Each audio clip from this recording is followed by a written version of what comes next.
యేసుక్రీస్తు శ్రేష్టమైన ఉన్నతమైన నామంలో అందరికీ వందనాలండి. దేవాతి దేవుని మహాకృపను బట్టి ప్రతి ఒక్కరికి నా ప్రత్యేకమైన వందనాలు తెలియజేస్తూ ఉన్నాను. ఈ వాక్యాన్ని అనేక మందికి షేర్ చేయమని అడుగుచున్నానండి. దేవాతి దేవుడు ఈ దినాన్న మనతో మాట్లాడుచున్న అంశం ఏంటంటే, నీ హృదయము తెరవబడి ఉన్నదా అనే అంశం ద్వారా ఆయన ఈ దినాన్న మనతో మాట్లాడుచున్నారు. అయితే అపోస్తుల కార్యములు 16వ అధ్యాయము 14వ వచనము. లూదియాను దైవభక్తి గల ఒక స్త్రీ వినుచుండెను. ఆమె ఉదారంగు పొడిన అమ్ము తుయేతైర పట్టణస్థురాలు. ప్రభు ఆమె హృదయమును తెరచిన గనుక పౌలు చెప్పిన మాటల యందు లక్ష్యముంచెను. దేవుడి పరిశుద్ధ వాక్యము దీవించునుగాక. ప్రార్థన. సర్వోన్నత సర్వాధికారియు సర్వకృపానిధి నీకే స్తుతి స్తోత్రములు ప్రభు, నీకు వందనాలు. ఈ దినాన్ని మీరు మాట్లాడుచున్న లేఖనాన్ని బట్టి నీకు వందనాలు. మా హృదయాలు తండ్రి నీ యందు తెరవబడేటట్టుగా సహాయం దయచేయండి. ఒకవేళ నీకు దూరంగా మా యొక్క జీవితాలు ఉంటే మార్చి నాయన ప్రభా, నీ యందు నాయన ప్రభా లక్ష్యం ఉంచేవారుగా సహాయం దయచేయండి.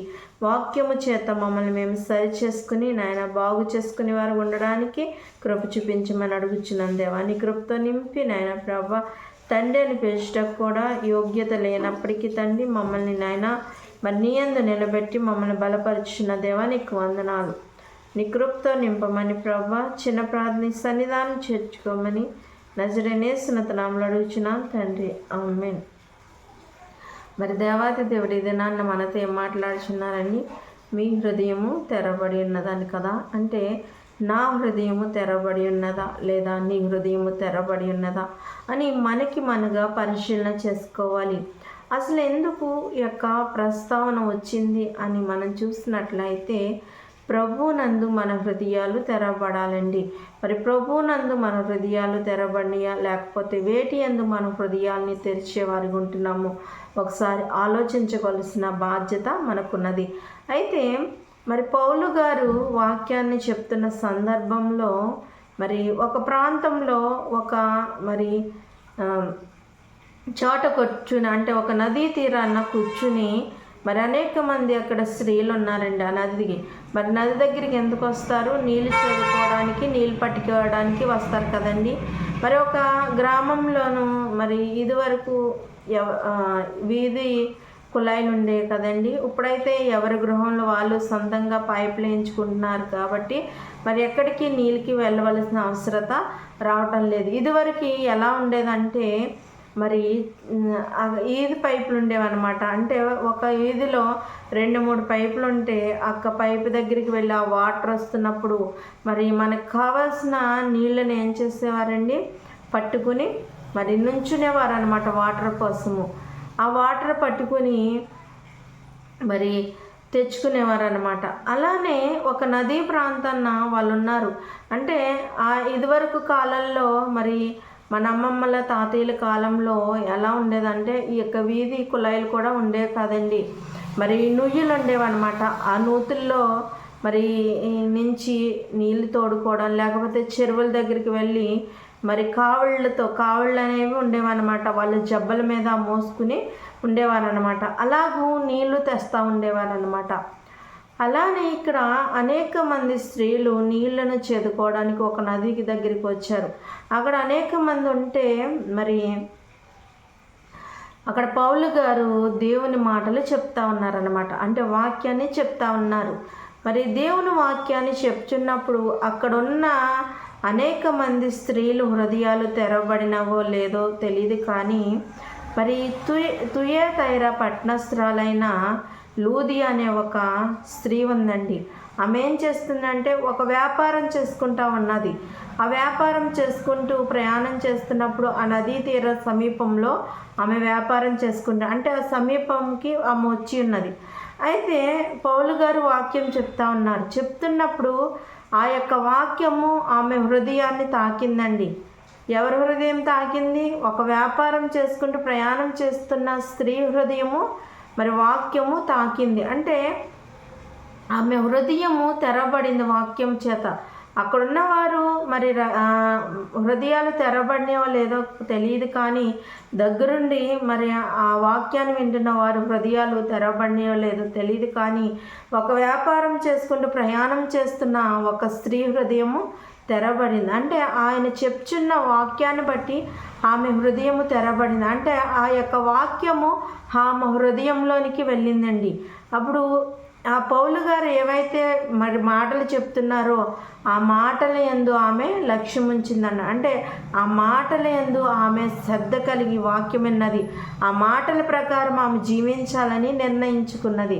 అంటే ఆమె హృదయము మరి ప్రభువు ఆ సందర్భంలో తెరిచినట్లుగా చూస్తూ ఉంటున్నాం. మనము కూడా మన యొక్క వ్యక్తిగత జీవితంలో ఎన్నో సందర్భంలో బహిరంగ సభల ద్వారా కానివ్వండి, మరి ఆదివారం మందిరంలో కానివ్వండి, అనేక చోట్లకి ప్రయాణాలు చేస్తూ మరి అనేక మార్గంలో కానివ్వండి దేవుని వాక్యం వింటున్నాం. యూట్యూబ్ల ద్వారా కానివ్వండి, మళ్ళీ టీవీల ద్వారా కానివ్వండి, అనేక మంది వాక్యాన్ని విరువుగా అందిస్తున్నారు, వింటున్నాము. మరి ఇన్ని సందర్భాల్లో మరి వింటున్న మన హృదయాలు తెరబడినాయా లేదా అనేది ఒకసారి మనము పరిశీలన చేసుకోవాలండి. మరి దేవుని సన్నిధానానికి వెళ్తున్నామంటే వెళ్తున్నాం, వస్తున్నామంటే వస్తున్నాం, అంతేకాని మన హృదయము తెరబడిందా? దేవుని యందు మన హృదయము మరి లక్ష్యము, దేవుని మాటలందు మన హృదయము లక్ష్యము కలిగి ఉందా అనేది ఎప్పుడైనా ఆలోచించారండి? దేవుని వాక్యం విన్నామంటే దేవుని వాక్యానుసారంగా మనము నడుచుకోవాలి. దేవుడు ఏదైతే మాట్లాడుచున్నాడో దాన్ని అనుసరించి మనం నడుచుకోవాలి. దేవుడు ఈ దినాన్న మరి నీలో విశ్వాసం ఉందా అని ఒక అంశం ద్వారా మాట్లాడాలనుకోండి. ఒకవేళ మనలో విశ్వాసం లేదు, మరి విశ్వాసం లేనప్పుడు మనము మన యొక్క జీవితాన్ని ఏ విధంగా మార్చుకోవాలండి? విశ్వాసముకి మాదిరిగా మన యొక్క జీవితాన్ని మార్చుకోవాలి. మరి విశ్వాసము లేనప్పుడు దేవునికి ఇష్టలైనట అసాధ్యమని దేవుని వాక్యము సెలవిస్తుంది. ఆ విశ్వాసాన్ని మనలో పెంపొందించుకోవాలి. దేని ద్వారా మనకి విశ్వాసం పెంపొందింపబడుతుందంటే దేవుని వాక్యము వినటం వలన. దేవుని వాక్యం మన విశ్వాసంలోనికి నడిపిస్తుంది. మరి ఎన్నో సందర్భాల్లో మనం వింటున్నాం కదా, ఎందుకు మన యొక్క జీవితాల్లో విశ్వాసం లేకుండా జీవిస్తున్నాం, ఎందుకు నమ్మకం లేకుండా జీవిస్తున్నాం, ఎందుకు నిరీక్షణ లేకుండా జీవిస్తున్నామంటే ఎందుకు అంటే దేవుని యందు మన నిర్లక్ష్య భావాన్ని కలిగి ఉన్నాము. దేవుని మాటల యందు మన హృదయము లక్ష్యం ఉంచటం లేదు. కాబట్టే మన యొక్క జీవితాలు ఇప్పుడు ఈ దినాల్లో ఇలాగున్నాయి. అంతేకాని మరి దేవుని మాటల యందు మనం లక్ష్యం ఉంచినప్పుడు మన విశ్వాసంలో ముందుకు కొనసాగుతామండి. అసలు దేవుని వాక్యం అంటే ఏంటో తెలుసుకుంటాం. దేవుని వాక్యం చదివి అనేక విషయాలు తెలుసుకుని మనం అక్కడికి ఇక్కడికి పరిగెట్టమండి. మరి మనం ప్రార్థన జీవితాన్ని, ప్రార్థన ఆయుధాన్ని కలిగి మరి వాక్యం చదవటం ద్వారా విశ్వాసాన్ని పెంపొందించుకునే వారిగా ఉంటాం. కాబట్టి మనము అలాగూ జీవించాలని ఈ దినాన్న ఆయన మనతో సూటిగా తేటగా మాట్లాడుచున్నారు. అంటే దేవుని సన్నిధానానికి వెళ్ళకూడదు అంటే వెళ్ళాలండి, దేవుని సన్నిధానానికి వెళ్ళాలి.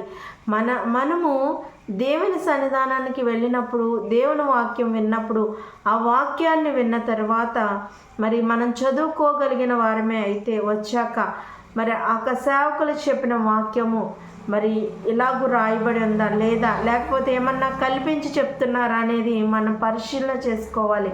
అంటే ఆ వాక్యాన్ని మనం నెమరు వేసుకోవాలండి. మరి దైవ సేవకులు ఏమన్నా తప్పు చెప్పారా, మరి దేవుని వాక్యం ఉన్నది ఉన్నట్టుగా ప్రకటిస్తున్నారా లేదా అని పరిశోధన మనం చేయాలి. అప్పుడు మన విశ్వాస జీవితం అనేది ముందుకి కొనసాగుతుంది. అందుకని ఆయన ఈ దినాన్న మనతో మాట్లాడుచున్నారు.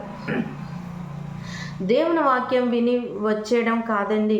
లూదియా దేవుని మాటలందు లక్ష్యం ఉంచింది. లక్ష్యం ఉంచి తన యొక్క జీవితాన్ని మార్చుకుని తన కుటుంబానికి దైవ సేవకుల్ని ఆహ్వానించి ఆ కుటుంబం అంతటిని కూడా రక్షించుకున్నట్లుగా మనం చూస్తున్నాం. మరి మనం దేవుని సన్నిధానంకి వెళ్తున్నాం. నన్ను బట్టి కానీ మిమ్మల్ని బట్టి కానీ మీ కుటుంబంలో ఎవరైనా రక్షింపబడ్డారా అని ఒక్క ప్రశ్న మనం వేసుకున్నట్లయితే మరి మన కుటుంబాన్ని రక్షించుకోవాల్సిన బాధ్యత మనకున్నది. ఆ కుటుంబం కొరకు మనం ఏమీ చేయవలసిన అవసరం లేదండి. మనం చెప్పినంత మాత్రాన వాళ్ళు విని మారతారంటే మారరు, కానీ వారి కోసం మనం కన్నీటితో ప్రార్థన చేయాలి. అప్పుడు దేవుడు వాళ్ళ హృదయాలు తెరుస్తాడండి. కన్నీటి ప్రార్థన చాలా మరి ప్రాముఖ్యమైనది. ఎప్పుడైతే మనము కన్నీటిలతో ప్రార్థన చేస్తామో ఆ కన్నీటి ప్రార్థన మనం ఎవరి నిమిత్తమైతే చేస్తున్న వాళ్ళ హృదయాల్ని కరిగిస్తుందండి. ఒక్కరోజు కాకపోయినా, 2 రోజులు కాకపోయినా, నెలైనా, సంవత్సరాలైనా, ఎన్ని 5 దినాలైనా కానివ్వండి, వాళ్ళ హృదయాలు కరిగి దేవుని యందు మరి మారు మనసు పొంది రక్షింపబడే స్థితిలోనికి వాళ్ళు వస్తారు. కాబట్టి మనము మన హృదయంలో మొదటిగా ఏం చేయాలంటే దేవుని కొరకు మన హృదయాన్ని మనము తెరవాలి. ఎప్పుడైతే మన హృదయాన్ని మనం తెరుస్తామో మరి దేవుని యందు విశ్వాసము, నిరీక్షణ, నమ్మకం కలిగి జీవించి దేవుని యొక్క సువార్తను అనేక మందికి చెప్పేవారు ఉండాలి. అలా వాక్యం ద్వారా అనేక హృదయాలు దేవుని తట్టు తిరిగేటట్లుగా మనం చేయాలి. అలాంటి బాధ్యత క్రైస్తవులైన మన పట్ల ఉన్నది. కాబట్టి మరి ఒకవేళ నీ హృదయము దేవుని యందు తెరవబడి లేకపోతే ఇక నుంచైనా నీ జీవితాన్ని మార్చుకుని దేవుని కొరకు నీ హృదయాన్ని తెరిచి ఆయన మాటల యందు లక్ష్యముంచి నీ కుటుంబాన్ని రక్షించుకోవాలని దేవుడి దినాన్న నీకు తెలియజేస్తున్నాడు. అటు రీతిగా జీవించడానికి పరిశుద్ధాత్మ యొక్క వాక్యము ప్రతి ఒక్కరి జీవితాల్లో ఫలింపచేయునుగాక. ఆమేన్. అందరికీ వందనాలు. ప్రార్థన. మహోన్నతుడ, మహిమగల రాజా, సర్వోన్నతుడ, సర్వాధికారి, సర్వకృపానిధి నీకు వందనాలు. ఈ దినాన్న మీరు మాట్లాడే లేఖనాన్ని బట్టి వందనాలు. మా హృదయములు తండ్రి దేని కొరకు మేము తెరుస్తున్నాము నాయన, మరి నాయన ఒక్కసారి మేము పరిశీలించుకోవడానికి సహాయం దయచేయండి. ఒకవేళ తండ్రి ఏ నాయన ప్రభా మా హృదయాలు నీ యందు లక్ష్యం ఉంచకపోతే తండ్రి నాయన నీ యొక్క కృపలో మేము జీవించలేము కదా బాబు. నీకు వందనాలు నాయన. మా హృదయాలు తెరవబడి తండ్రి నీ వాక్యాన్ని మా హృదయంలో నింపుకుని తండ్రి ఆత్మతోనూ సత్యముతోనూ నిన్ను ఆరాధించుకునే స్థితి మాకు దయచేయండి. మా పాపపు జీవితం అంతటిని విడిచిపెట్టి నాయన నూతనమైన జీవితాన్ని మేము పొందుకుని తండ్రి అనేక మందికి నాయన ప్రభు నీ వాక్యాన్ని నాయన పంచి నాయన చెప్పేవారు ఉండడానికి కృప చూపించమని ఇక చిన్న ప్రార్థిస్తాను దాని చేసి నజరేయుని యేసు నామములో అడుగుచున్నాను తండ్రి. ఆమేన్. అందరికీ వందనాలు.